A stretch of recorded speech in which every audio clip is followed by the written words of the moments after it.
my passion. I love ride and race motorcycle. Et bonjour, bonsoir à tous et bienvenue dans ce nouvel épisode de la boîte à clapper, le podcast qui est là une nouvelle fois pour vous raconter ce qui s'est passé ce week-end et cette semaine, s'il s'est passé des choses en MotoGP, Moto2 et Moto3. Pour ce faire, comme d'habitude, enfin pas comme d'habitude, mais l'équipe est au complet. Monsieur Yvan, comment ça va ? Salut à tous, ça va bien. Content d'être avec vous avant les vacances. Eh bien, plaisir partagé. Monsieur Adrien, comment ça va ? Bonjour à tous, ça va. J'étais pas là la semaine dernière, mais c'était pas grave parce que j'aimais pas le circuit. Mais là, ce week-end, c'était un beau week-end, donc c'est cool d'être de retour. Oui, tout à fait, c'est un week-end sur un circuit magnifique, on aura l'occasion d'en reparler. Mais d'abord, il faut qu'on parle de news, et la news qui nous est tombée dessus hier soir tard, vers 22h ou 23h, moi j'étais couché depuis longtemps, de toute façon, à cette heure-ci, c'est que Monsieur Maverick Viñales aurait serait déjà rentré en discussion avec Yamaha pour rompre son contrat à la fin de l'année, parce qu'il est censé avoir un contrat qui court jusqu'à fin 2022 avec eux. Il serait rentré en négociation pour le rompre à la fin de l'année 2021 pour ensuite, à partir de 2022, prendre la seconde Aprilia. Alors, c'est tombé hier par des gens que je ne connaissais pas, mais ça a été ensuite relayé par les journalistes habituels qui sont, eux, de sources très fiables. Plusieurs indices nous laissent à penser que c'est loin d'être de la fumée sans feu, notamment Lynn Jarvis et le boss d'Aprilia, dont j'ai mangé le nom, qui esquive les questions au lieu de complètement nier les rumeurs. Messieurs, première question. Yvan, je te lance. Est-ce que c'est une grosse bombe ou pas ? Ah oui, pour moi oui. On suit un peu l'actualité, tout ça. Non, je m'y attendais pas du tout.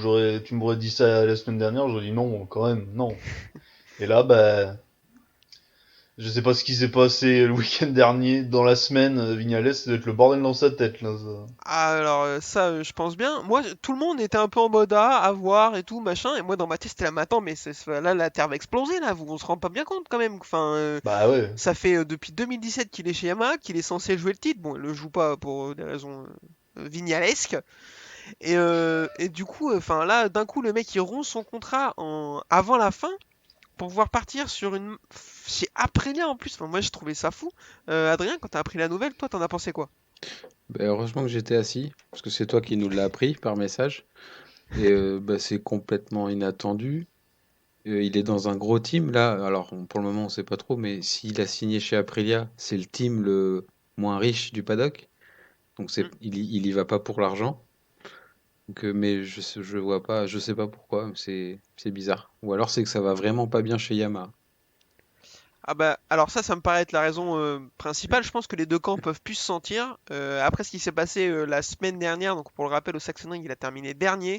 Il a passé un week-end catastrophique. Franchement, on passe notre temps à le charcuter, mais il faisait de la peine à voir toute la semaine dans ses déclarations et tout. Même au début du week-end hollandais, là, c'était les réponses en interview, c'était pas. Enfin, il faisait un peu de peine. Il déclarait de toute façon qu'il avait l'impression que c'était un manque de respect de la part de Yamaha. Son gros problème, c'est un manque de grille arrière qui, soi-disant, qu'il n'arrive pas à résoudre. Donc, je pense qu'il est saoulé. Il avait déjà fait ça en Moto 3, je m'en souvenais plus, mais c'est ressorti. Il était parti, il avait changé de team à 3-4 courses de la fin. Donc, il est plus ou moins coutumier du fait. Ouais, moi je trouve que c'est une grosse bombe atomique. Il rabat complètement les cartes du plateau de l'année prochaine. Ça, c'est à peu près sûr, parce qu'on va en reparler, mais ça remet en perspective plein de choses. Ça fait une moto très performante de dispo. Je vous pose la question quand même, est-ce que c'est un risque inconsidéré qu'il prend en faisant ça? Ah, pour moi, oui.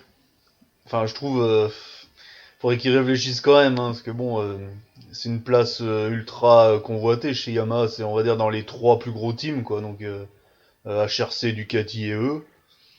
Après, Aprilia, c'est quand même un gros saut dans l'inconnu, parce que Espargaro, tu vois, ce week-end, il a pas fait grand-chose non plus, enfin, il était bien placé, mais bon, voilà. Est-ce que la moto lui conviendra? Est-ce que c'est un metteur au point? Je sais pas non plus aussi. Il Euh, va y avoir un boulot de mise au point quand même un peu. Ah bah ça, c'est sûr. En plus, c'est une architecture moteur qu'il connaît pas. Pour l'instant, il a Mm. roulé qu'avec du 4 en ligne. Là, c'est un V4 sur l'Aprilia, donc c'est forcément une architecture moteur et un châssis complètement différent, avec une gestion de l'électronique qui a l'air un peu compliquée sur l'Aprilia parfois. Donc ça va être compliqué. Adrien, est-ce que pour toi, c'est inconsidéré comme risque ou est-ce que ça se tente? Inconsidéré, je sais pas, parce que c'est quand même un très très bon pilote qui sait s'adapter. Mais ouais, comme tu l'as dit, l'Aprilia, c'est une moto complètement différente. Pour le moment, on voit que l'Aprilia fonctionne avec Espargaro, mais je pense pas que ce que vous disiez, elle se conduit pas comme une Yamaha. Après, pour moi, oui, c'est un risque. C'est quand même un risque. De toute façon, ça va être qui tout double, hein. Soit il va y arriver, soit il y arrive pas. Et on connaît Vignales. Quand tout va bien, ça va. Et quand il est au fond du trou, par contre, bah, on le voit cette année, hein. Quand ça va pas, bah, il fait dernier, c'est des chutes, donc Ouais, c'est compliqué. Après, il est jeune encore, hein, quand même, entre guillemets. Il fait pas ça à 35 ans. C'est un 95, il a 26 ans. Donc, mais moi, je trouve que c'est aussi assez étrange comme move. Bon, il y avait peut-être mieux. Pourquoi pas, ouais, peut-être mieux. Et encore, je sais pas. Après, si il voulait vraiment se barrer de chez Yam, qu'est-ce qu'il y avait de mieux? Pas grand-chose. Aller chez Petronas, c'était bah, complètement débile. Bah, mm. Vas-y. Ou peut-être attendre l'année prochaine, il reste chez Yamaha en 2022 et peut-être aller au HRC à la place de Paul Espargaro. Tu vois. Alors, ouais, ça c'était une possibilité. Après, je sais pas si le HRC en aurait voulu, à voir, Oui, aussi. Oui. ouais, enfin, moi je le voyais plutôt faire ça, manger un peu son pain noir sur l'année 2022, et ensuite aller chercher, bah pourquoi pas une Honda, une Ducati, euh, re-aller- moi je l'aurais plus vu essayer d'aller taper à la porte de Suzuki si Rins continue ce qu'il fait là, c'est-à-dire de la Mm. merde. Eh ben, plutôt essayer d'aller prendre la moto de Rins parce que c'est une moto qu'il connaît, sur laquelle il s'est révélé, qui en plus, en termes de spécificité, est proche de ce qu'il connaît, la Yamaha. Donc, à mon avis, c'est quelque chose qui aurait été plus adapté à sa situation. Après, à mon avis, il est pressé, il est saoulé et il veut leur claquer la porte au nez, quoi. Après, il a pas apprécié peut-être aussi que en 2017, bah, il était en second pilote derrière Rossi. Il lui est passé au-dessus au niveau de la hiérarchie. Sauf que depuis, il y a eu Quartararo qui est arrivé et en fait, il se retrouve toujours deuxième pilote, quoi. Tu Mm. vois, c'est plus lui la star du team, quoi. Peut-être qu'il supporte pas aussi ça, hein. En fait, il a toujours été le second, quoi, en fait, pour l'instant. Tu sais. À part chez Suzuki où il était premier, mais bon. Ouais, mais bon, c'était les prémices de Suzuki, c'était pas Voilà. encore, il était pas là pour jouer le titre quoi. C'est Pierre qui disait ça dans le dernier épisode de Seki en Pole, il disait que il a tout le temps dit que c'était Rossi qui l'empêchait de progresser parce que Yamaha n'écoutait que Rossi et que lui ça lui convenait pas donc ça lui empêchait de développer la moto. Et sauf que ben maintenant en fait que Rossi est plus là, ben c'est toujours pas lui qu'on écoute vu que Quartararo est plus fort. Donc Bah ouais. ça revient à ce que tu viens de dire effectivement. Donc c'est possible qu'ils voient pas le bout en fait de chez Yamaha et qu'ils se disent bon bah tant pis, je m'arrache comme ça. Moi je vous pose la question du coup. Ça laisse une, comme tu l'as dit Yvan, très belle moto de vacante. Qu'est-ce que va faire Yamaha? Qui vous voyez euh, prendre cette moto à côté de Quartararo chez Yamaha? pas pour moi la montée logique, parce que je pense qu'il le mérite, même si cette année c'est pas facile pour lui, ça aurait été de mettre Morbidelli, Mhm. parce que il a un très bon niveau. Après la moto qu'il a, c'est une moto de 2005, 11. on va dire. 11 ou 12. Ah peut-être, d'accord. Donc moi, C'est une 800 encore. en premier choix, ce serait lui. Après, là, tout de suite, d'aller chercher un pilote Moto 2 et de le mettre chez Yamaha officiel, ça serait une bêtise, je pense. Tu crois? Bah, Yamaha officiel quand même, on est dans du top team. Après, il y a des mecs talentueux en Moto 2, hein, mais je pense que sur le plateau MotoGP en ce moment, il y en a d'autres qui méritent un guidon officiel. Yvan, je te vois acquiescer de la tête, vraisemblablement, t'es d'accord avec ça? Bah en fait, si Morbidelli va pas chez Yamaha, ils vont peut-être le perdre en fait pour son prochain contrat quoi. Enfin, je sais pas combien de temps il était lié au team Petronas, mais au bout d'un moment, je pense qu'il mérite, il a eu des victoires, tout ça, il mérite d'avoir une chance dans un team officiel quoi. Donc je pense que c'était la suite logique, tu vois. Donc Ouais, alors, S'il y va pas, après, bah, il va aller où, quoi? Enfin, il va s'en aller du Giron Yamaha, quoi, en tout cas. moi je suis 100% d'accord avec votre analyse. Je pense que, comme toi Yvan, s'ils font pas monter Morbidelli à la place de Vignales, dans le cas où Vignales s'en va, c'est c'est prendre un énorme risque de le braquer en fait. Et qui se disent ouais bah écoutez là vous préférez un autre gars même Moto 2 que moi alors que moi j'ai déjà 3 victoires sur la Yamaha. Certes cette année c'est pas au top mais entre sa blessure au genou et la moto qui va mal c'est pas super mais ce qu'il a montré l'année dernière était quand même assez fou. Donc si je pense que si il donne pas la moto à Morbidelli lui après 2022 il s'arrache quoi. Et avec alors on va en parler aussi on va en parler vite fait avec le team VR46 qui est annoncé jusqu'à 2026 le team VR46, Morbidelli, il a un point de chute quasiment verrouillé. Donc, il peut très bien se dire, ok, ben Yamaha, vous me laissez tranquille maintenant, vous voulez pas me donner de moto officielle, quitte à avoir une moto privée, je vais aller chez Valentino, quoi. Donc pour moi, oui, ça doit être Morbidelli, ce sera sans doute Morbidelli à la place. Alors tout le monde dit qu'ils essayent de gratter Raúl Fernandez à KTM. Ce serait idiot de leur part de pas essayer de faire ça tellement le garçon est chaud bouillant. Mm. Euh, KTM, ils sont un peu échaudés, ils se sont fait piquer Jorge Martin l'année dernière, je pense qu'ils n'ont pas prévu de recommencer. Donc à mon avis, pour l'instant, ce qui serait dans les tuyaux, c'est pas encore annoncé, c'est que Raúl Fernandez reste une année de plus en Moto 2. Sauf que si Yamaha vient voir Fernandez et qui commence à lui faire les yeux doux et que Fernandez n'est pas insensible au champ de Lynn Jarvis, je pense que KTM prendra pas le risque et le feront monter chez Tech 3 pour pas le perdre. C'est c'est mon analyse. Mais à la place de Yamaha, effectivement, j'essaierai d'aller gratter chez Fernandez pour mettre Morbidelli sur le team officiel et Fernandez avec une moto officielle chez Petronas. Là, t'es parfait, quoi. Bah oui, oui, oui. Moi, j'ai vu Donc, Lynn Jarvis avec un t-shirt KTM cet après-midi, hein, donc bon. ouais, mais c'est ce que je disais tout à l'heure. À mon avis, là, il le suit partout dans le paddock. Ça va, Raoul? Ouais, t'es bien, t'es sûr? Tu veux un petit gâteau, un petit café et tout? T'as une PS5? Tu veux une PS5? Y a pas de souci, ouais, y a pas de problème. Je pense qu'à mon avis, il lui suce la tub énervé, quoi. Tu vois, donc, Après, même s'ils sont trop insistants, parce que dans la suite logique, si Fernandez montait en MotoGP, il irait chez Tech 3.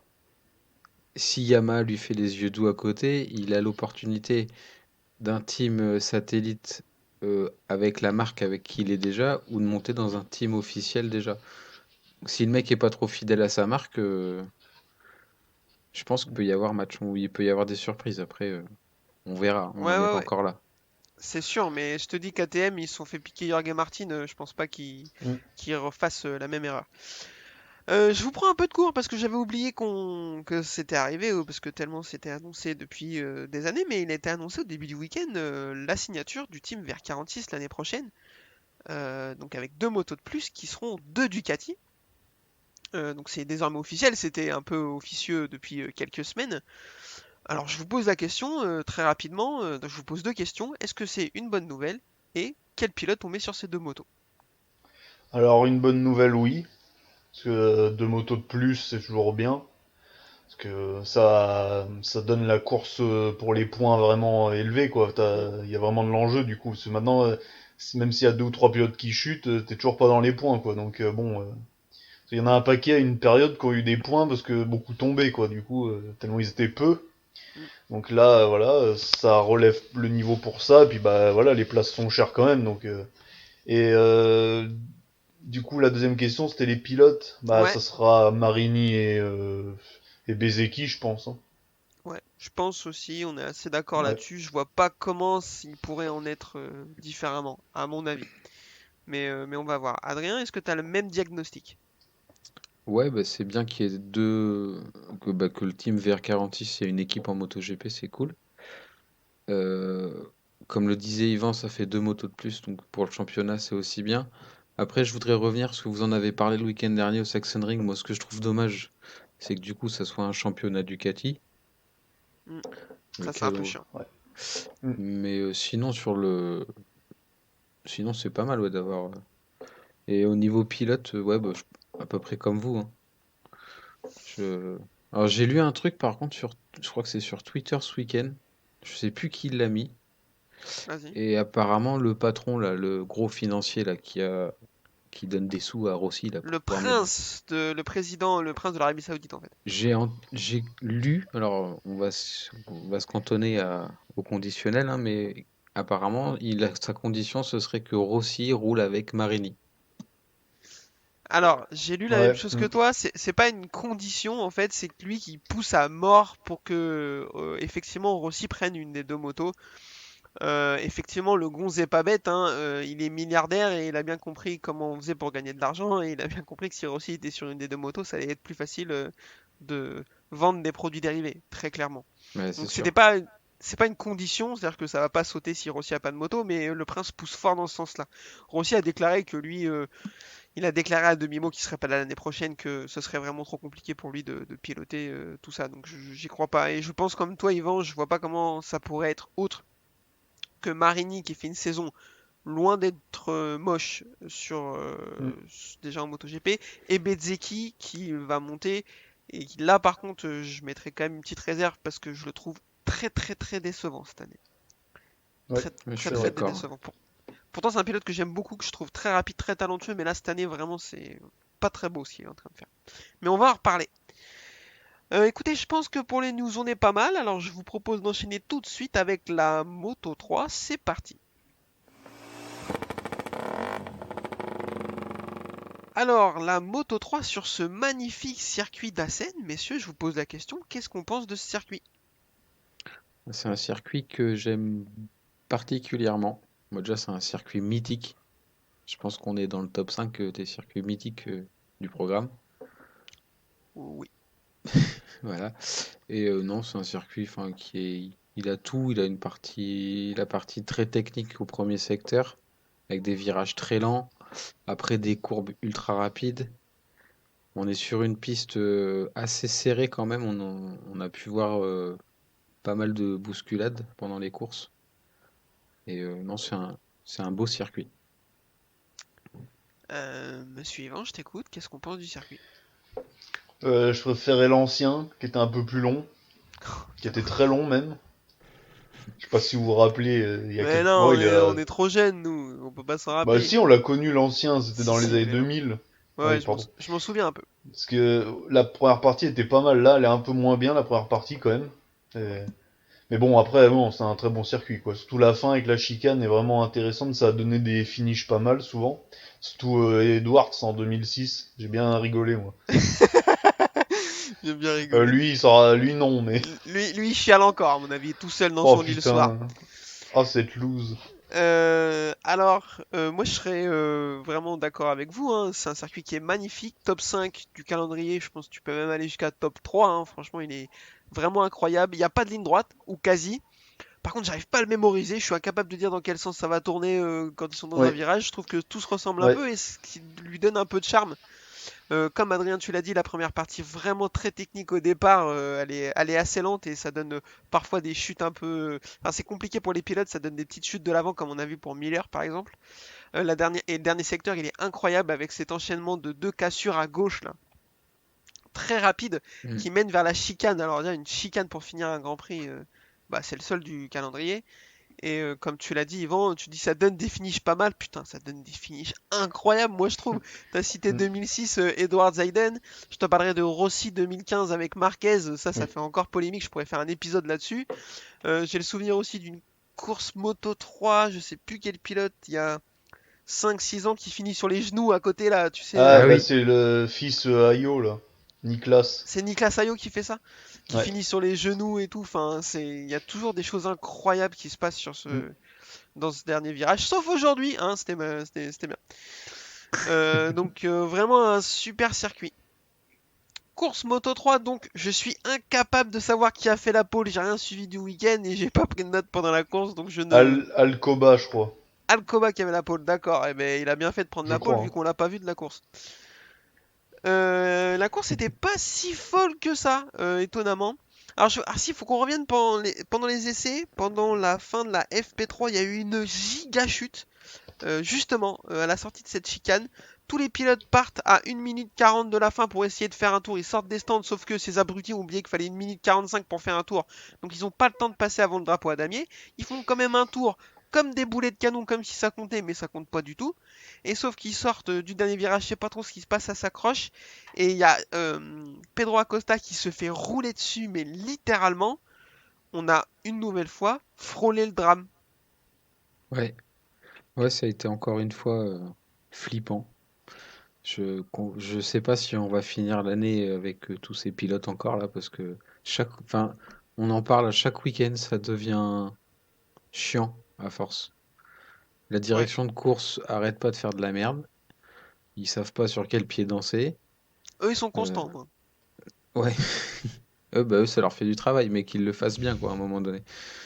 Et non, mais encore une fois, il a eu de la chance, quoi. Parce que là, c'est purement de la chance, hein, parce que je pense que quelqu'un de plus fragile aurait pu avoir plus mal ou.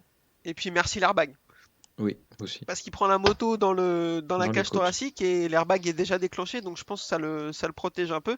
Il pourra pas faire les qualifs, du coup il sera déclaré unfit parce que pour une blessure au haut du dos, mais il sera déclaré fit pour la course. Alors il va partir 18 ou 20e, un truc comme ça. Mais on sait qu'avec Pedro Acosta, ça l'intéresse pas en fait sa place sur la grille, c'est pas son problème. La course donc Alcoba avec la pole ben, qu'on va pas voir. Plusieurs pilotes vont prendre un ride through parce qu'ils ont fait des bêtises, notamment Macaulay Culkin et Lorenzo Felon. Bon, Macaulay Culkin, pour ceux qui ne l'auront pas compris, c'est Jaume Mazia qui fait donc une saison dégueulasse. Après Ouais. sa chute où il manque de chance clairement au Saxon Ring, plus ce ride through à cause d'une bêtise, je pense qu'on peut dire que là, c'est fini pour lui, hein. Bah ouais, là il a vraiment pas la chance avec lui quoi. Alors que pour moi c'était le favori. Mm. Donc, bon après, je connaissais pas Acosta, pardon, hein. Il a 86 points de Excusez-moi. Ouais. retard. Voilà, donc bon bah ouais, ça va être compliqué. Parce qu'Acosta, même quand il est pas bien, il finit 5 ou 6 comme aujourd'hui là. Enfin, tu vois, il est placé quoi on va dire. Donc Mm. et devant Mazia. Donc bon bah voilà, hein, tant pis. Hein. C'est con. Ouais, c'est vrai que c'est con. Alors après, à voir, on sait pas encore si, enfin, peut-être qu'on sait, mais que vu qu'on est, enfin, j'ai pas, peut-être que j'ai pas l'info, mais je sais pas s'il reste en Moto 3 ou en Moto 2, à voir.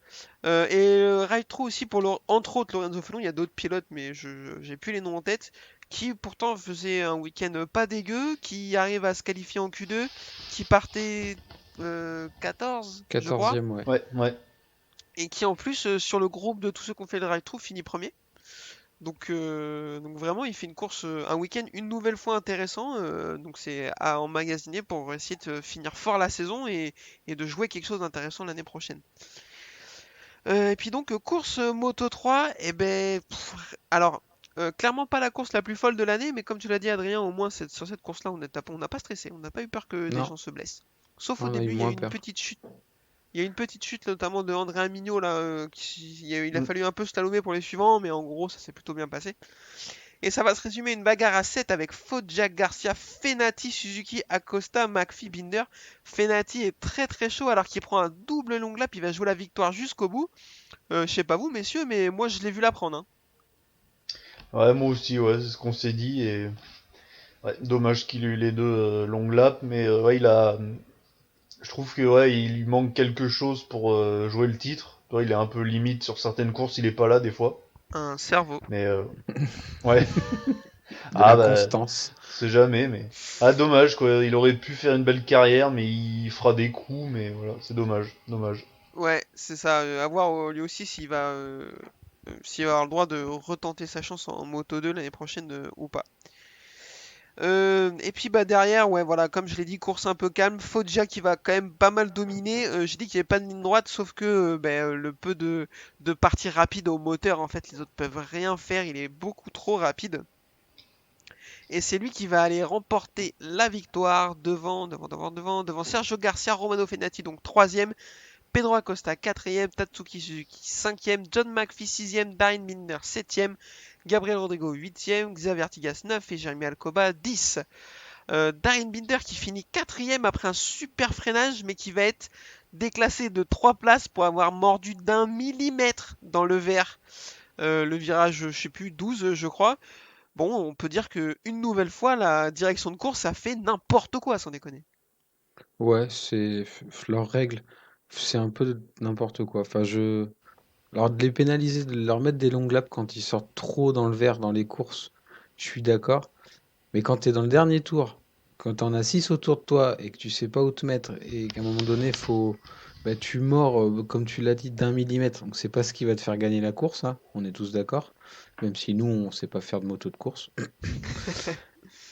C'est un peu dégueulasse, quoi. Et puis les décisions, c'est toujours une fois qu'ils sont rentrés, que les box, les motos sont dans les camions prêts à partir, quoi. Ouais. Je suis assez d'accord. Après, qu'il soit déclassé quand il mord dans le verre dans le dernier tour, je trouve que c'est pas déconnant parce que un mec, par exemple, qui a pas mordu dans le verre du tout de la course, il rentre dans le dernier tour en se disant, bah écoute, moi je peux y aller 4 fois, donc bah, je vais mordre 4 fois dans le verre sur le dernier tour et ça va me faire gagner, tu vois. Ouais. Donc c'est entre guillemets, je trouve normal que dans la continuité de la règle, qu'elle soit beaucoup plus stricte dans le dernier tour, mais comme tu l'as dit aussi, quand t'as la bagarre avec 4 mecs, que tu vas mordiller dans le verre et qu'on t'enlève 3 places, alors que le virage dans lequel t'as mordu, c'est même pas un virage où t'as gagné des places, faut arrêter de se foutre de la gueule du monde, quoi. Enfin, il faudrait que ce soit jugé au cas par cas et qu'on voit si la manœuvre fait gagner du temps ou pas. Enfin, c'est Bah, ça c'est ça. que je comprends pas. Et derrière, j'ai adoré, ils mettent la caméra sur Binder quand ils montrent pourquoi il a perdu 3 places, ils regardent la caméra, ils leur envoient un grand fuck you, c'était vraiment magnifique, mais je pense qu'à mon avis, ils vont lui taper sur les doigts parce qu'ils aiment pas trop ça, quoi. Ouais, mais Euh, c'est un peu bizarre cette année la direction de course là. ouais, non, mais ils font n'importe quoi, de toute façon, c'est un enfer. Petit rappel du championnat, Pedro Acosta donc limite la casse et a 48 points d'avance sur Sergio Garcia. Denis Foggia est 3ème avec 72 points et Romano Fenati 4ème avec 78. Mazda 5ème avec 86 points de retard, comme on l'a dit. Bon, je vais pas vous demander un pronostic, la prochaine course est dans longtemps, mais rapidement, est-ce que là, Acosta, en plus vu comment il est constant et intelligent, il peut plus lui arriver grand-chose presque là déjà. Bah ouais, il a la chance de performer quand il est moins bien, quoi, tu vois, de quand même marquer des points importants, donc il chute pas beaucoup en course. Hmm, C'est pas mal ça pour un jeune, parce qu'il a pas beaucoup d'expérience non plus, quoi. ouais, Donc non, pour moi, il y a toutes les planètes sont alignées, quoi. Donc voilà. c'est clair, à mon avis, il y va tout droit et il n'y a pas grand-chose qui va pouvoir l'arrêter. Messieurs, je vous propose qu'on enchaîne tout de suite avec la course mid-size et les 3 cylindres de chez Triumph. Alors c'est parti pour la Moto 2.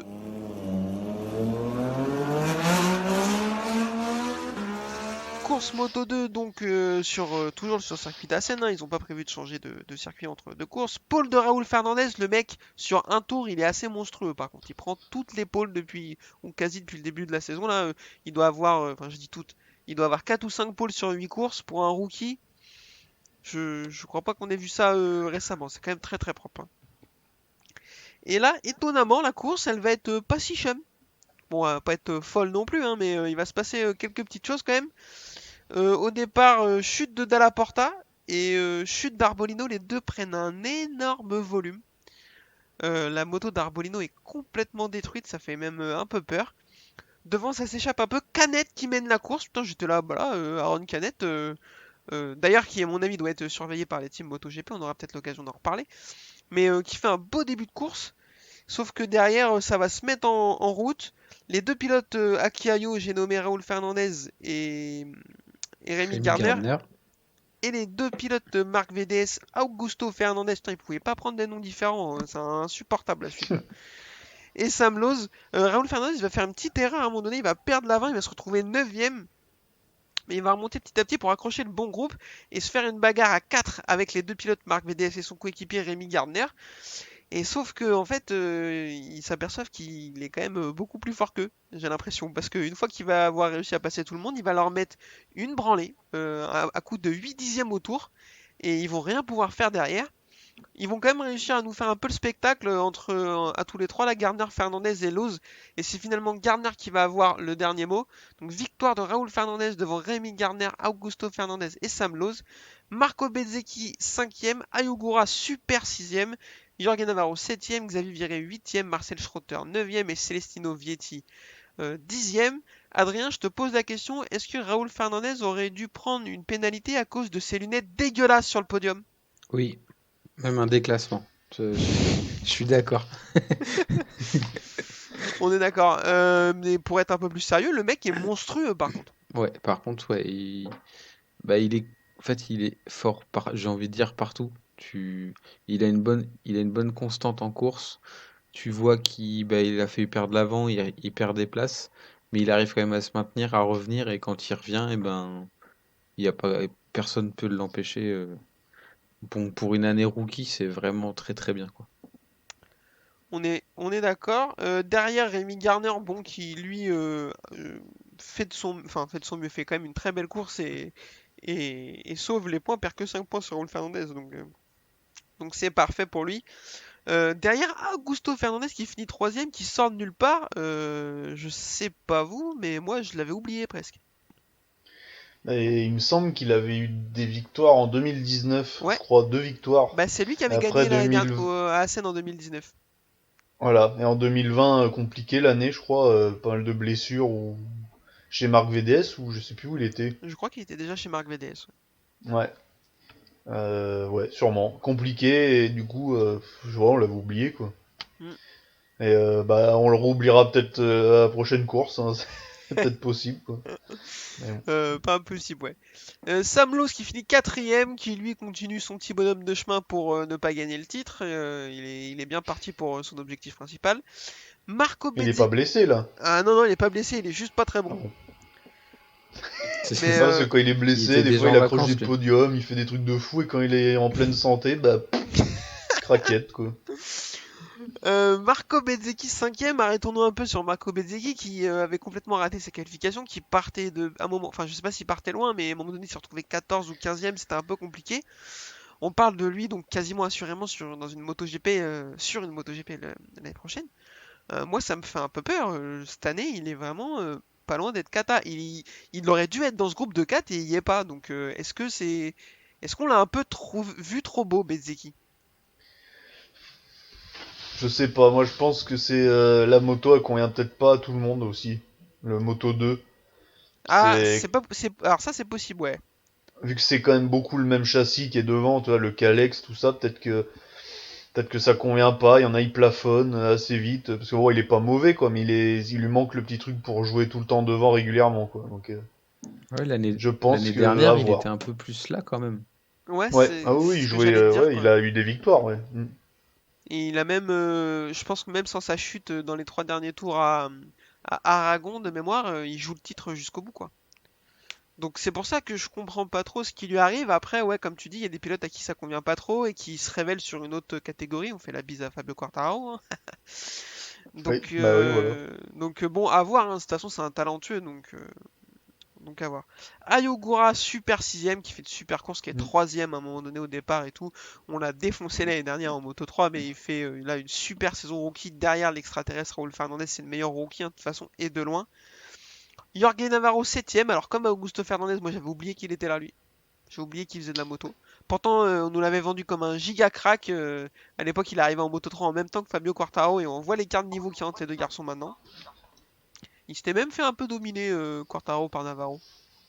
Ah oui, oui, parce qu'en Moto 3, il a eu du mal, Quartaro, au Ouais. début. Il a fait les 4 premières courses bien, avec un podium, je crois, ou Bah, il fait deux dès au sa Qatar, je deuxième crois, course. première Ouais, course, et après, c'est compliqué. ouais après, voilà, donc... Bon, comme quoi, voilà, les carrières...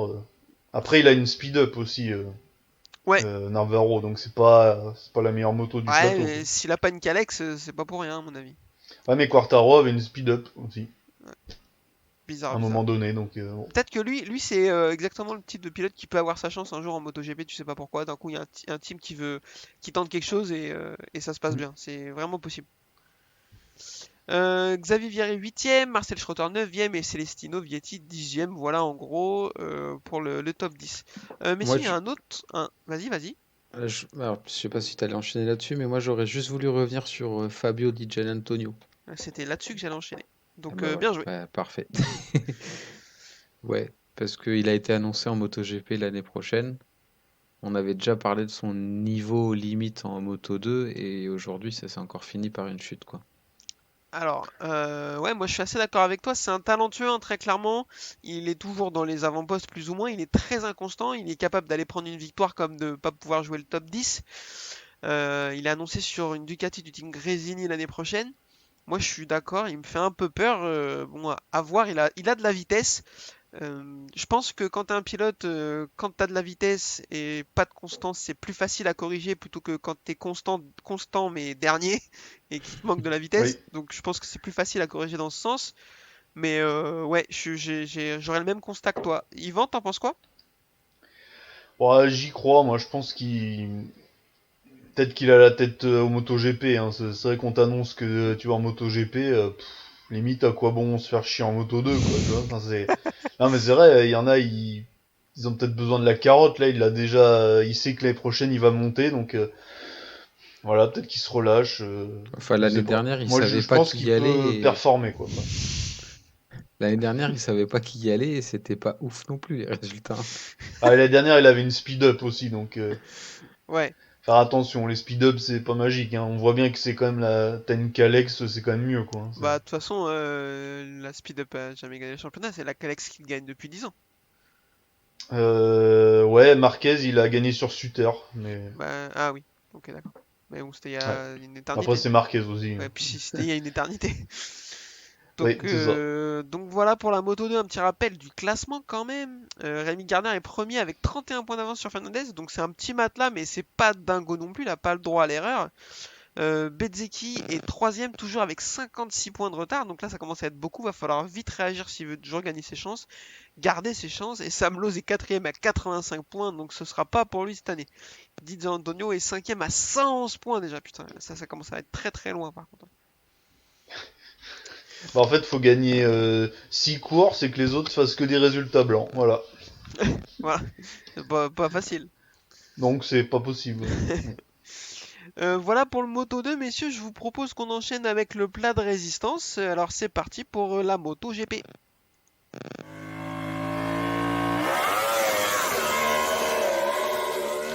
MotoGP donc, alors question que j'aime bien poser à Yvan ces derniers temps, est-ce que d'après toi le circuit d'Assen n'est pas un peu petit pour les MotoGP? Oh, je pense que non, là ça Tu va. penses que ça Je passe? sais pas.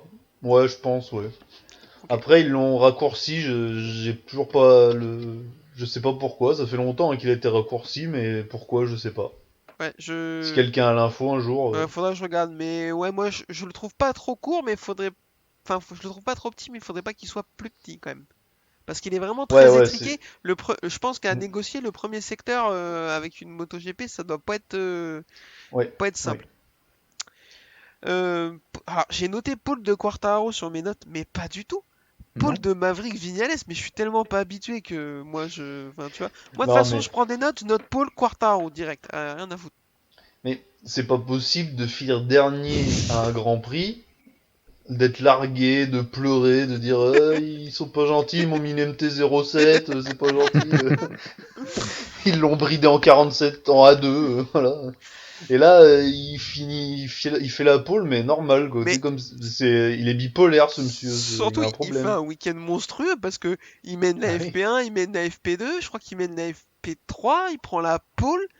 Enfin, il mène le warm-up, il est quasiment en tête de toutes les séances.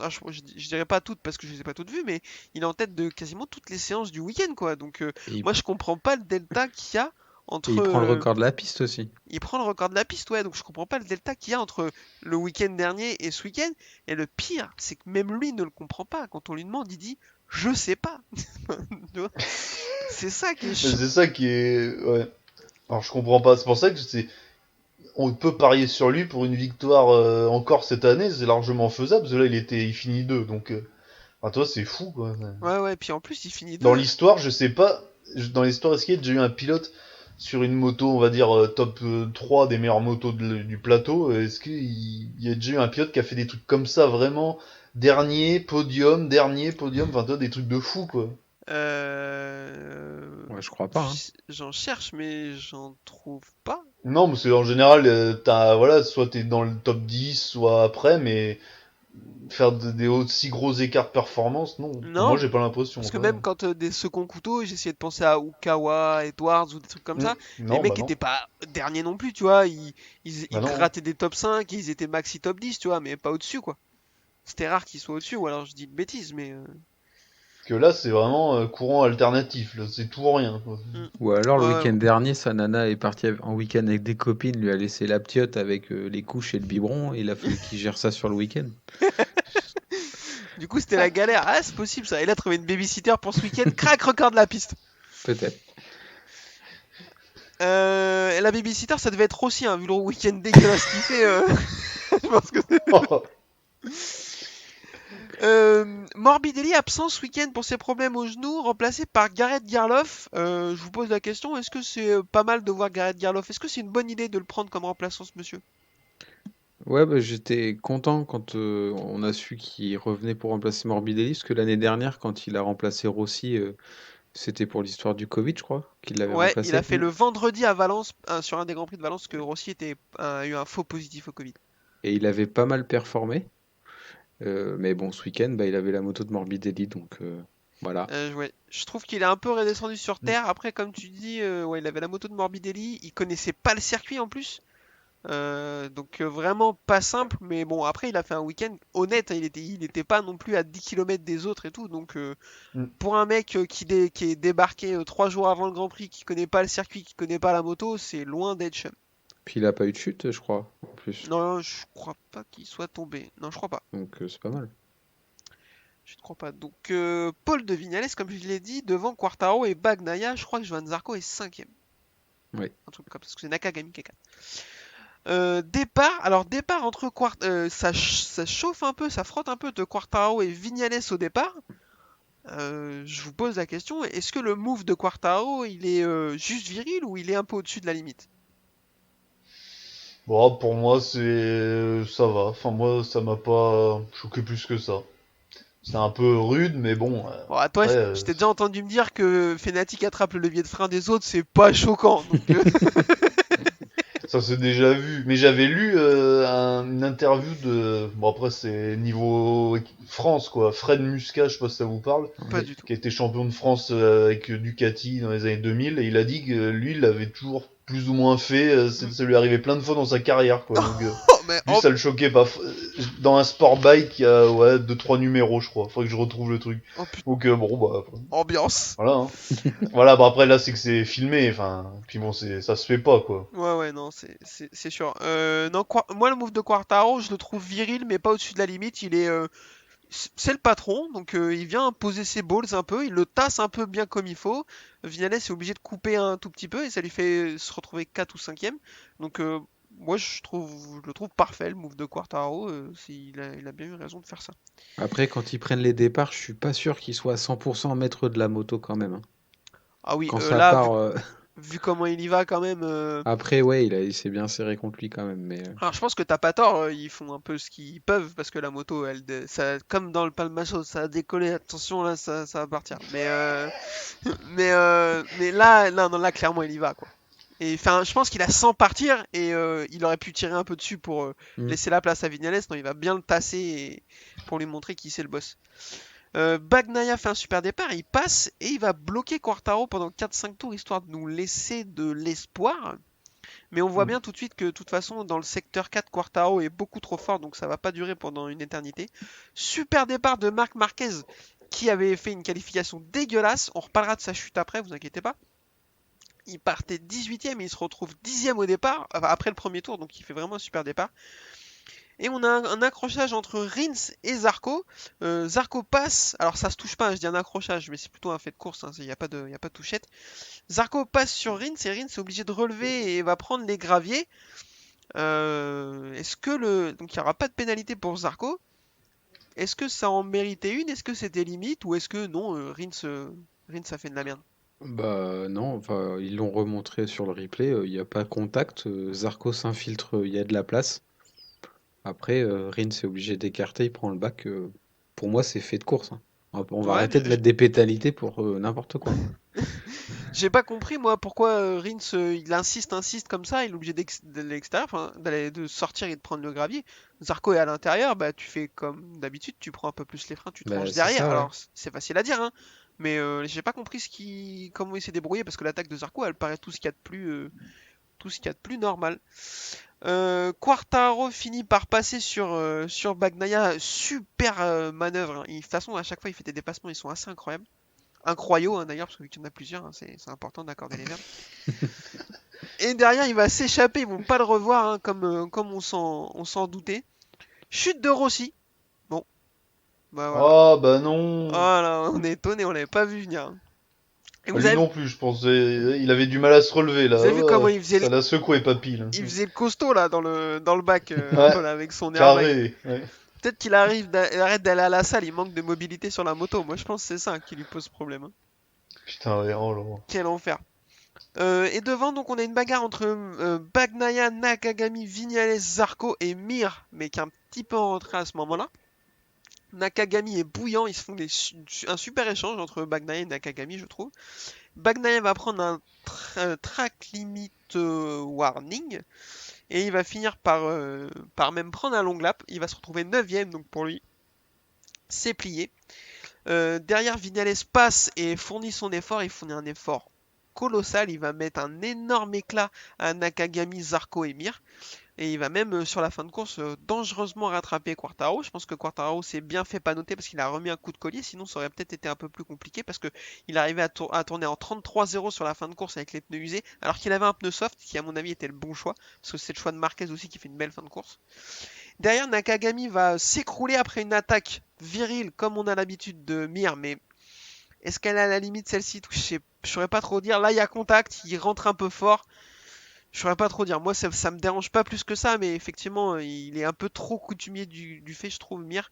Et suite à ça, Nakagami, malheureusement, va dégringoler dans le classement pour finir vraiment très loin. Mir passe Zarco et Zarco réussira pas à le repasser pour aller jouer le podium. On est donc sur une victoire de Fabio Quartaro devant Maverick Vinales et Joan Mir. Zarco 4, Oliveira 5, Bagnaia 6, Marquez 7, Alex Espargaro 8, Takaki Nakagami 9 et Paul Espargaro 10. Messieurs, est-ce qu'on peut considérer cette performance de Zarco comme très correcte au vu du circuit et des spécificités de sa moto? Ouais, il a fait une belle course. Alors moi, j'étais un peu mitigé pendant la course parce qu'on l'a vu se faire dépasser facilement, j'ai envie de dire. Hmm. Après, lui, dans le week-end, il avait déclaré que la moto était un peu difficile sur le circuit parce qu'il y a pas mal d'enchaînements de changements d'angle rapides et ben, on sait que la Ducati est pas la moto la plus maniable. Mais sinon, il s'est bien défendu et puis ben, encore une fois, c'est le premier pilote Ducati devant tous les autres, donc il a sa place encore une fois, hein. Ouais, tout à fait. Yvan, je te pose la question. Pour toi, est-ce que c'est un week-end réussi pour Zarco? Oh ouais, ouais, ouais, ouais, pour moi oui. Ce circuit pas favorable, voilà, tout ce qu'on a dit précédemment, donc non, très bien. Et puis bah il finit devant, ouais, c'est ça, devant les autres Ducati, donc franchement pas mal, il limite la casse, quoi. Donc à voir sur le Red Bull Ring la prochaine course, là, attention à lui, là. Ouais, très clairement. On va en reparler sur la fin. Mm. Marc Marquez 7ème.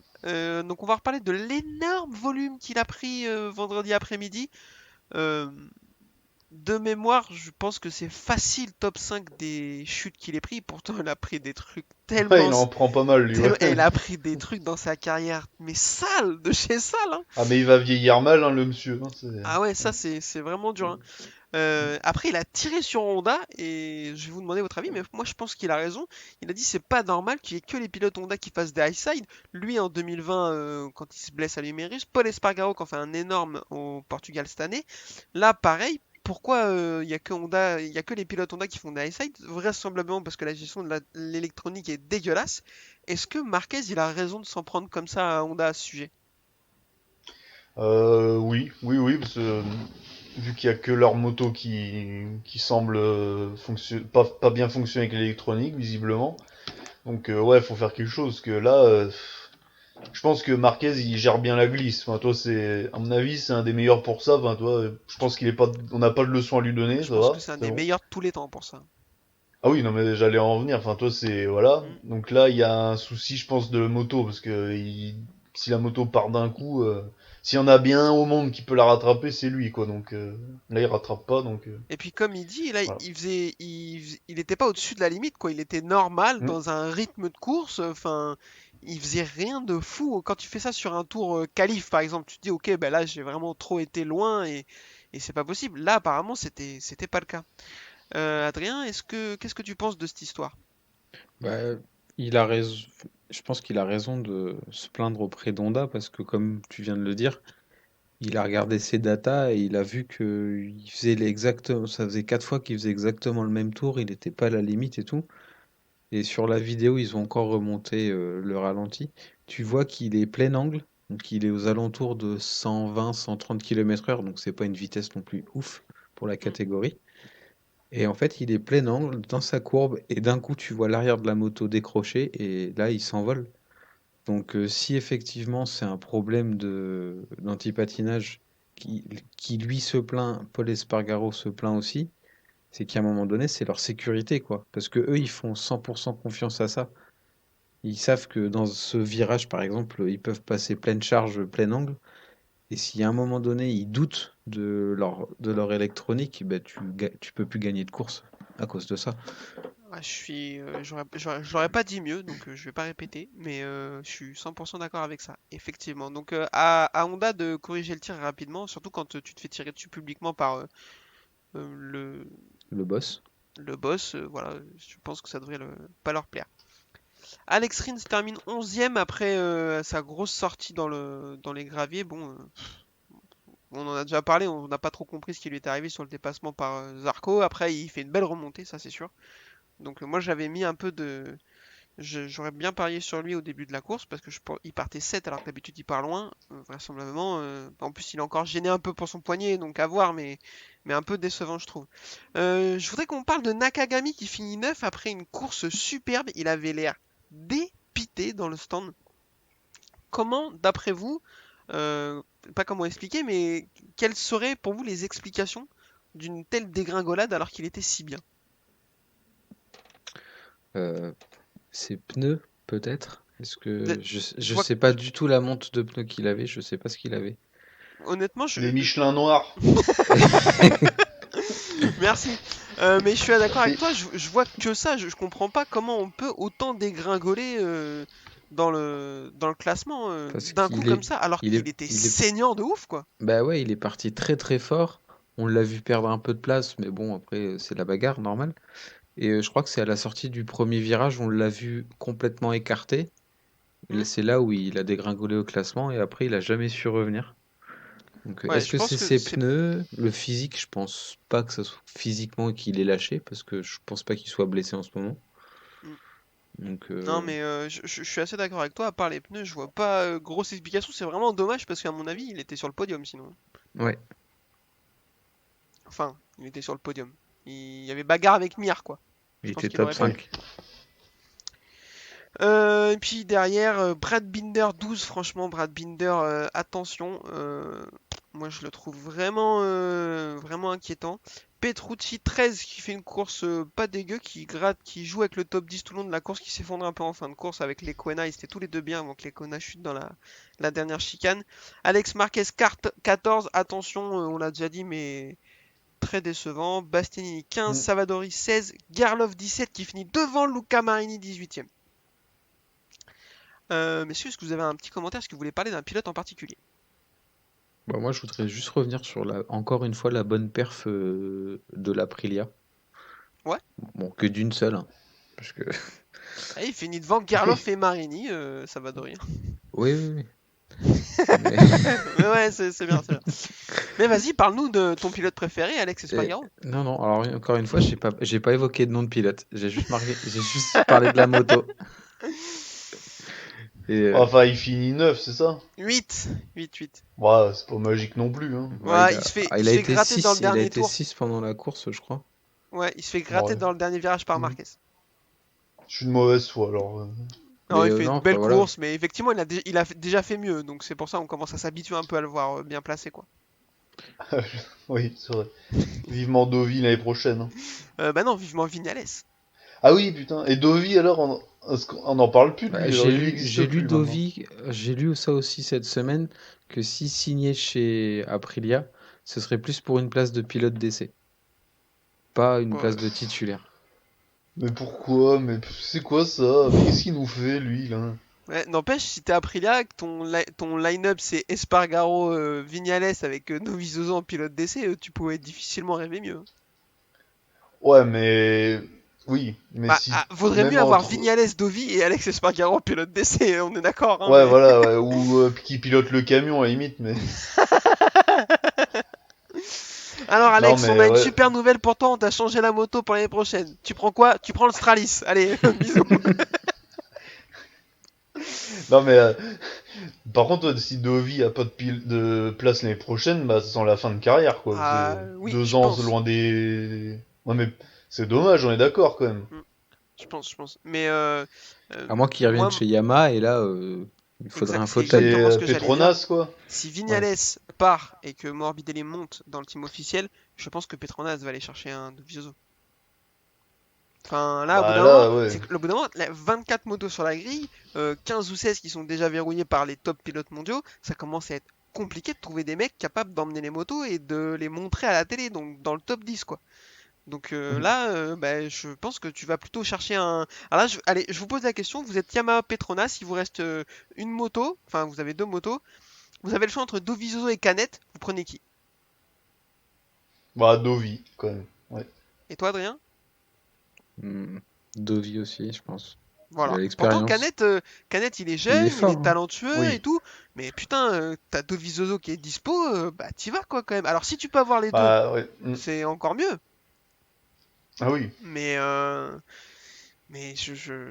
pour moi, Dovizioso, c'est sûr, Yamaha, avec surtout s'ils ont deux motos. Mais il y aura peut-être 2 places chez Eh ben oui.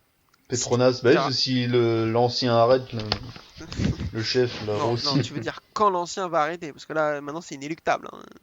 Oui, ou il va arrêter, tout bêtement. Euh, À do- Valence, les prochaines. Il sera plus là. Donc, non, mais moi je suis d'accord avec toi. Je pense que Petronas, vu la direction que ça prend avec le dossier Vignales, aura deux motos à, à, à attribuer. Et il y a une grande chance qu'ils aillent mettre déjà de l'argent, beaucoup d'argent sur Dovizioso et qu'ils fassent le pari d'un jeune. Je pense à Canet. Je pense à ben, Raoul Fernandez si jamais ils arrivent à le gratter à KTM, mais j'y crois pas du tout. Ça peut aussi être un. Tom Luthi. Allez, bonne soirée, bisous. Non, mais je sais pas trop. Tu peux aller chercher un mec qui est rookie en Moto 2. Tu peux peut-être tenter. J'y crois pas du tout, hein, mais tu peux peut-être tenter un Arbolino, tu vois. Mm. C'est compliqué. Toprak. Moi, je pense que la meilleure chose qui puisse leur arriver, s'ils ont deux motos et pas de pilote, c'est Dovizioso Toprak ou Dovizioso Canet. Ça fait longtemps qu'il y a pas eu un pilote de Superbike en MotoGP, non? Quand même. Bah, base. Ouais, bon. C'était pas magique non plus, quoi. Enfin, je l'aime bien. Ah, Mais il bon, était un peu juste, ça. ouais. Mais base, Ouais, puis les Crutchlow. motos qu'il a eu, Ou ouais. alors il Ah, il a tente pas eu. avec Bah, si, Ben Spies. Ouais, ouais. Non. Spies. Ben Spies, il était fort, hein. Mais Ah, il avait tout, mais bon. Ou alors il tente l'expérience avec Gerloff. Mais bah, Toprak ou Garloff, l'un des deux, quoi. ouais. Je prendrais plus Toprak hein, si j'étais eux, parce qu'il est quand même saignant en Superbike. Ouais, moi aussi, Bon. je prendrais plus Toprak. Donc, Ce Garloff est bon, mais c'est pas. Il est pas encore au niveau de Toprak, quoi. non, c'est sûr. Alors, moi, mon pronostic, c'est Morbidelli Quartaro sur les deux motos officielles et Dovizioso Canet sur les deux Petronas. Ah. Voilà. Ouais, Allez, après Canet, c'est vrai qu'il a une speed-up aussi cette année, donc il est un peu à la limite. J'aimerais le voir sur une Calex, moi. Pas ouais. une année. Ouais, bah après, s'il fait une année sur une Calex en Moto 2, c'est pas mal non plus. Mais je pense que comme il est talentueux, c'est sa deuxième saison en Moto 2, ils vont essayer de pas lui faire perdre de temps et voir tout de suite ce qu'il vaut en Mm. MotoGP. Messieurs, bah allez, pronostic. Katiama l'année prochaine, on les donne à qui? Je t'écoute, Yvan. Alors, Fabio, parce que il marche bien, ça va, on va lui laisser quand Il est même. pas mal, on va essayer Ça de lui va, faire de jouer la continuité avec Quartararo. il se débrouille. Après, ben, la deuxième, ouais, Morbidelli, parce que pour service rendu, voilà, la nation. Après, ben, ouais, je verrai, ben, merde, qui on a dit attends, aidez-moi. Dovi, Ouais, voilà, Dovi, ouais. Bah ouais, parce que du coup, si l'autre va, voilà. Et après, ben, moi, je verrai, voilà, le Turc, Toprak. dis-nous son nom. Ouais, c'est ce que j'attends depuis tout à l'heure. Toprak. Radziatoglu. Ok, C'est ça bien joué, bien Radzi- joué. Ouais, Bien joué, bien joué. Après, le problème avec lui, c'est qu'il est sponsorisé par Red Bull, donc Ouais, je sais pas si c'est trop compatible avec Yamaha, qui est plus Mais apparemment, c'est pour ça que Monster, c'est mais pas bon. lui qui remplace à chaque fois parce que Yamaha est sponsor Monster, lui Red Bull, donc ils peuvent pas le mettre sur la moto. Après, il y a déjà eu des cas similaires et enfin, si c'est uniquement le seul problème, si c'est le seul problème, ils vont trouver une solution. Hein, c'est pas... Oui. Après, moi, je Euh, trouve qu'il a de la vitesse, il est jeune et bon, je ouais, trouve que le Superbike pour lui c'est un peu gâché quoi. J'aimerais le voir en MotoGP, voir ce que ça donne. je S'il est encore suis, jeune. je suis d'accord avec toi. Si c'est, moi, je dirais plutôt Canet, mais si c'est lui, je crierais pas du tout au scandale. Il mérite d'avoir sa chance, très clairement. Et il fait des jolies stoppies. Ouais, bah c'est Jack Miller aussi. Putain, Hein. ouais. Ouais, mais je l'aime moins. Non, je rigole. Adrien, je t'écoute. T'as 4 Yamaha, tu les donnes à qui? Bah, le Team Factory, bah, ça sera Fabio et Morbidelli, ça on est T'es le mec, d'accord. même pas de conditionnel. Ce sera un tel et un tel. Hein, tu vois, le Si, mec. Non, mais il a les bonnes infos. si j'étais Il connaît des gens président. sur Twitter bien déplacés, tout ça là. Et après, le Team Petronas, ouais, c'est un peu plus. Alors, Dovi, moi perso, j'y crois pas trop. Ça serait une belle option, mais je sais pas pourquoi j'y crois pas. Je pense que pour lui, c'est passé. Euh, Oh. Après, moi, j'ai pas de nom là tout de suite, mais j'irai peut-être chercher en Moto 2 un peu. Mais j'ai pas les noms là tout de Mais suite. qui? Mais qui, c'est ça? C'est ce qu'on disait, c'est compliqué en fait. Bah, Bah Il ouais. y a pas de méga option quoi. Il y a quatre bons pilotes, 5, dont 2 qui vont déjà passer, ou 3, et parce après qu'après, les autres, bah. tu peux mettre un Corsi, Baltus ou Boulega, mais bon, je suis pas sûr quand même. Ah, si, il y a un mec Non. auquel on n'a pas pensé, messieurs. Joe Roberts, non? Si j'y ai pensé, je l'ai pas dit intentionnellement. Je pensais à éventuellement, pour moi, ce serait pas un bon choix, mais Jack Dixon, parce qu'en fait, c'est déjà un pilote Petronas. Oui. Ouais, mais il fait. Je l'aime bien, il est sympa, mais il fait vraiment une saison cata, quoi. Hein, Ouais, Alors il a bah, été blessé, mais bon, putain, il est nulle part, quoi. Hein. Ouais. pour Se le coup, virer, à la limite, qui est chez Petronas, il pourrait monter si on va par là. Il fait mieux, quoi. Hmm. Pour le coup, Ou je pense que Xavi. John McPhee. Ouais, d'accord. Quitte à faire de Xavier. la merde. Il a dit qui? McPhee. Oh putain. Bah déjà, lui, l'année prochaine, il va aller à Pôle emploi, peut-être, parce qu'en Moto 2, il va dire, mais t'es trop vieux, tu n'es plus l'avenir, en fait, dégage. Voilà. Il va finir en championnat de scooter thaïlandais, tu sais. Du coup, donc, c'est bien la merde pour Yamaha. On souhaite bien du courage à Lynn Jarvis ou pas, vu qu'il a pas l'air très sympa comme garçon.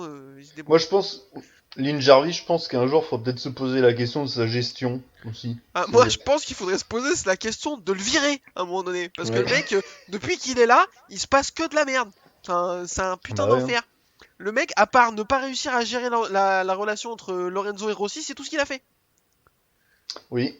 Et il n'y a pas eu beaucoup de titres sous son mandat, quoi, on peut dire. Enfin, Bah, les peut-être trois. Lorenzo, je crois, ouais. Bah, 2015, Lorenzo, c'est sûr. Après, en Mm. 2000, les deux titres de Lorenzo, est-ce qu'il est déjà là? Je suis pas sûr. C'était pas Brivio? Bah, alors, pour les titres de Rossi, c'est sûr, c'était Brivio. Alors, attends. On va regarder. Ta, ta, ta, ta, ta. Mais en fait, moi j'en avais déjà parlé. Je crois que c'était quand j'étais passé chez les copains de Sécu en Pôle. Et, euh, et j'avais dit qu'à mon avis, il fallait se poser la question d'une refonte complète et de changer parce que je trouve que il fait pas du bon taf. Alors, il a pas de page Wikipédia ce garçon, donc Et je il y sais a un pas trop moment qu'on en savoir. avait parlé de ça. Hein. Ouais. Comment Lynn Jarvis a gravi les échelons chez Yamaha. Donc, ça, on va peut-être avoir. Nanana, nanana, nanana. J'allais dire un truc, mais c'est pas politiquement correct. Bon, vas-y, dis, de toute façon, je le couperai. Je crois Bah, qu'il a pas vu. vas-y, vas-y. En suçant des bites. Oh putain. Il a gravi les échelons et c'est d'avoir géré deux potentiels compétitions dès 2008 avec l'arrivée de. Ouais, bah apparemment il était déjà là en 2008. Donc Ouais, bon. non, mais Mais après. moi je pense que oui, je suis 100% d'accord avec ça. Yamaha va à un moment donné se poser la question de changer le monsieur. De toute façon, il a pas l'air jeune non plus, quoi. Je pense qu'il est. Mm, Bah, ben, pas loin d'avoir 60 piges, donc. mm. Ouais, ouais, Ou alors, il fait vraiment plus vieux que son âge, quoi. Il très a clairement. 34 ans. Un petit point classement championnat, Quartaro est premier devant Zarco avec 34 points d'avance, Bagnaia est 3 avec 47 points, Mir est 4 avec 55 points de retard et Miller 5ème avec 56 points. Une dernière question avant le pronostic, messieurs, est-ce que Quartaro a bien fait de prendre des points avant le double Grand Prix autrichien qui clairement ne sera pas à son avantage? Oui, oui, oui. Là, vraiment, il a répondu présent. Non, moi je pense que là, pour le titre, ça peut le faire, quoi. Enfin là, il y a toutes les planètes alignées. Marquez est pas au top. Il revient bien. Marquez aussi, tout le monde avait dit que il avait gagné la semaine dernière et que là, ça allait être très dur pour lui. Bon, il limite bien la casse quand même, je trouve. Mm. Donc, bon, voilà. Je suis assez d'accord avec ça. Moi, je pense qu'on pourra sérieusement parler de titre pour Quartararo s'il sort des deux Grands Prix autrichiens avec plus de 30 points d'avance sur le deuxième. Parce Oui. qu'après, on va enchaîner des circuits où ça va être compliqué de le battre. Silverstone, Misano, Aragon, ça, pour aller chercher Quartararo là-dessus, c'est pas facile. Alors, on disait que ce serait pas facile d'aller chercher en Catalogne et il a perdu. Mais les deux Grands Prix autrichiens, vraiment, je pense qu'il les a cochés sur son calendrier en mode attention parce que ça va vraiment pas être simple pour lui.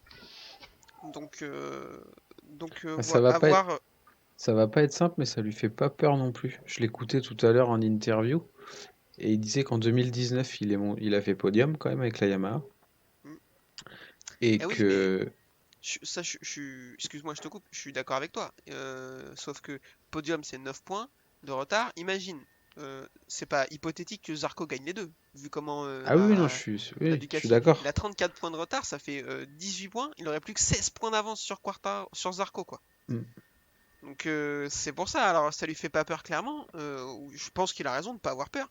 Mais il gagnera pas de course là-bas. Ou alors, enfin, là, je serais très étonné.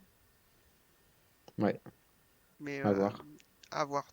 Et toi, du coup, Adrien, tu penses que ouais, il a bien fait d'accumuler des points Ah bah oui, c'est sûr, parce qu'on sait que Red Bull, c'est un circuit Ducati, hein. Hmm. Parce que je me rappelle plus des titres, des victoires là-bas, mais je crois que c'est Dovi qui les gagne quasiment Alors, toutes devant Marquez non, là. il y en a une de Iannone, une de Lorenzo, une de Dovi, deux de Dovi et une de Oliveira qui gagne sur le fil. Ah oui, c'est vrai. Oui. Et Donc, j'ai dû en oublier une dans le tas, ça doit être Dovi.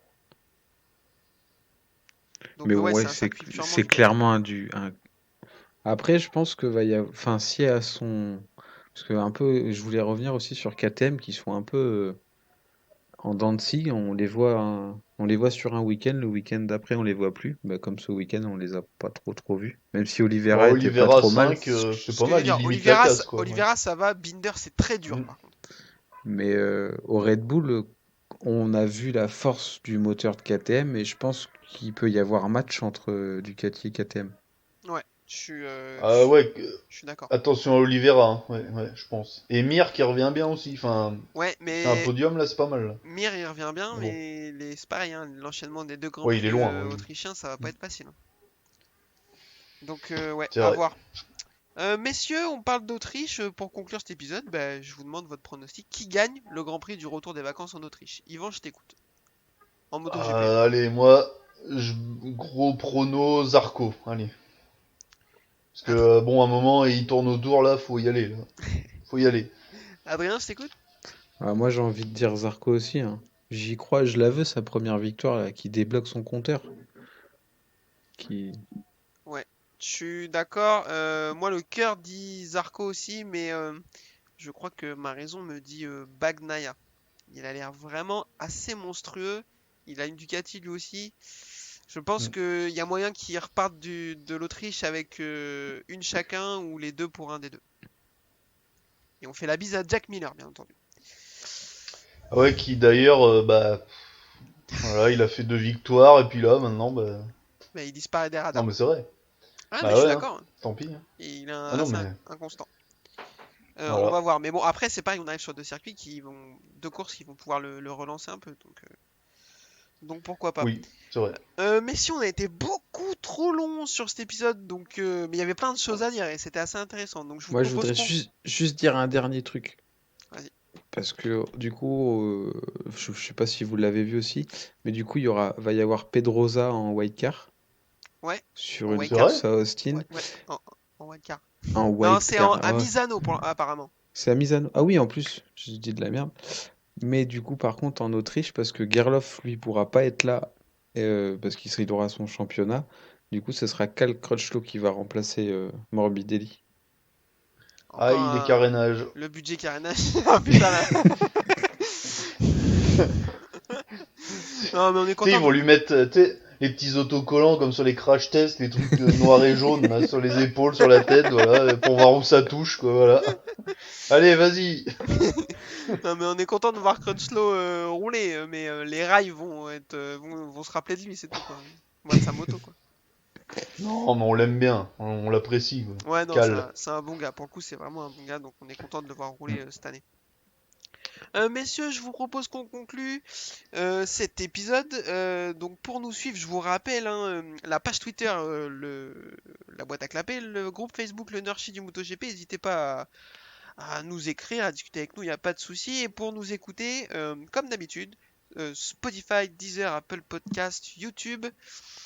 On se donne rendez-vous après les vacances, donc au mois d'août, pour ce Grand Prix autrichien sur ce magnifique circuit, mon circuit préféré, mais ça vous le savez déjà. Et on espère que vous allez passer une superbe trêve estivale. Messieurs, je vous remercie énormément. Eh ben, merci à toi. Merci à vous. Et je vous dis à la prochaine. Bonnes vacances. Bonnes vacances. Bisous. Bonnes vacances.